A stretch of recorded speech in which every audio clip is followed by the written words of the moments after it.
A for taunting my ex's widow. After she lost her court case for visitation with my son, I, 25F, have a 4-year-old son. His father, my ex, left me when I was 6 months pregnant for a woman. I'll call Mavis.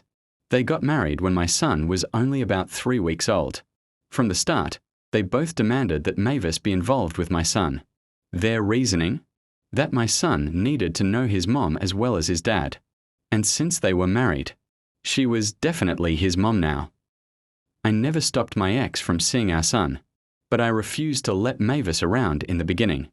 Eventually, once my son was about 10 months old and visits happened outside my home, she was around, though I still had strict boundaries. Mavis would pick fights during drop-offs, insisting she should get to hold my son or spend time alone with him. When my son was 2, my ex actually lost visitation for a while after she tried to take my son out of daycare, without permission, and the police had to get involved. Later, visitation was reinstated, but Mavis was kept at arm's length. Then, last year, my ex died. Thankfully, my son was with me at the time, because I honestly believe Mavis would have tried to keep him if he had passed.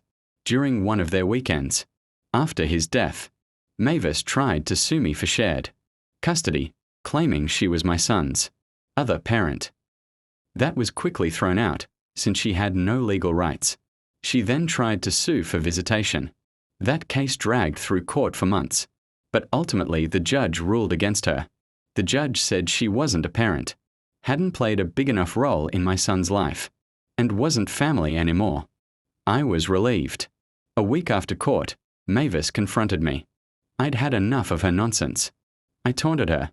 I told her she would never be in my son's life again, that she could go F*** herself, and that it wasn't surprising she was all alone now with how she acts. She started screaming at me, but I just walked away. Afterward, I wondered if I went too far. She did lose my ex, and maybe she genuinely thought of my son as family. But at the same time, she's crossed so many boundaries, and I honestly think she's unhinged. So, for taunting her after she lost in court?